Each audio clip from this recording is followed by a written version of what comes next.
ದೇಹದ ದೇಗುಲ ಅಂತ ವಿಚಾರಕ್ಕೆ ಬರೋದಾದ್ರೆ ದೇಹದಲ್ಲಿ 7 ಚಕ್ರಗಳಿರುತ್ತೆ ಅಂತಾರಲ್ವಾ, ಆ 7 ಚಕ್ರಗಳು ಅಂದ್ರೇನು, ಯಾವುವು ಗುರುಗಳೇ? ಖಂಡಿತ ಇರುತ್ತೆ.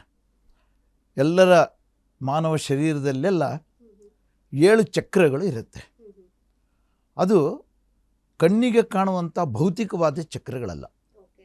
ನಾವು ಹೋಗಿ ಎಕ್ಸ್ರೇ ಮಾಡಿಸಿದರೆ ಅಥವಾ ಸ್ಕ್ಯಾನಿಂಗ್ ಮಾಡಿಸಿದರೆ ಕಾಣುವಂಥ ಚಕ್ರಗಳಲ್ಲ.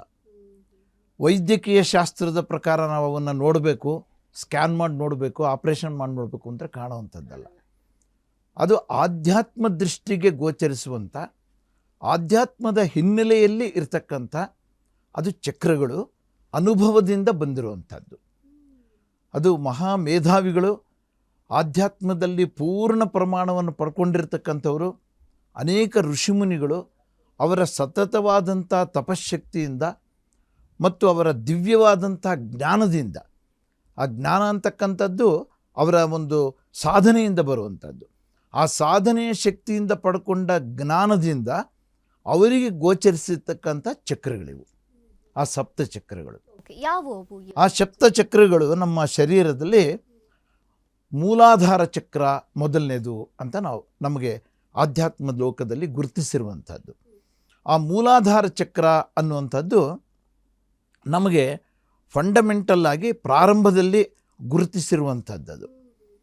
ಈ ಮೂಲಾಧಾರ ಚಕ್ರ ಕೊನೆಯದು ಸಹಸ್ರಾರ ಚಕ್ರ ಅಂತ ಇದೆ. ಅವೆರಡನ್ನೂ ಕೂಡ ಶಿವ ಮತ್ತು ಶಕ್ತಿ ಅಂತ ಕರೆದಿದ್ದಾರೆ. ಶಿವ ಮತ್ತು ಶಕ್ತಿ, ಅವೆರಡರ ಮಧ್ಯದಲ್ಲಿ ಇನ್ನು 5 ಚಕ್ರಗಳು ಬರ್ತವೆ. ಹಾಗೆ ಈ ಪ್ರಾರಂಭದ ಮೂಲಾಧಾರ ಚಕ್ರ ಅಂತಕ್ಕಂಥದ್ದು ಅದಕ್ಕೆ ರೂಟ್ ಚಕ್ರ ಅಂತ ಕರೀತಾರೆ. ಅದು ರೂಟ್, ಅದು ನಮ್ಮ ಆಸನದಲ್ಲಿ ಇರುವಂಥದ್ದು, ಗುದದ್ವಾರದಲ್ಲಿ ಅದು ಸ್ಥಿತವಾಗಿರ್ತಕ್ಕಂಥ ಚಕ್ರ. ಅದೇ ಮೂಲಾಧಾರ.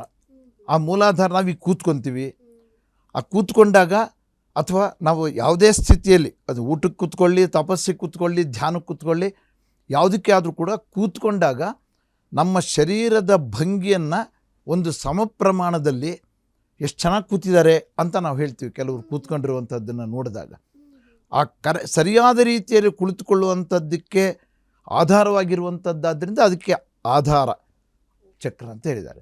ಅದು ಮಾನವ ಶರೀರದಲ್ಲಿ ಮೊದಲನೇ ಚಕ್ರ ಅಂತ ಗುರುತಿಸಿದ್ದಾರೆ.